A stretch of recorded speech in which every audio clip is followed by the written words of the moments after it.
Hello, in this video I want to show you how to fix the problem when you have stable internet connection, but all of the downloads in Google Play Store are stuck on a pending.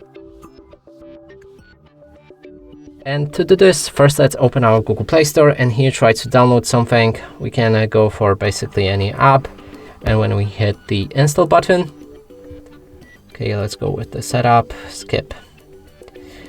We have the pending mode and it's stuck like this forever. So let's cancel it for now and move on to the fix. Now access the settings and go for the additional settings at the bottom.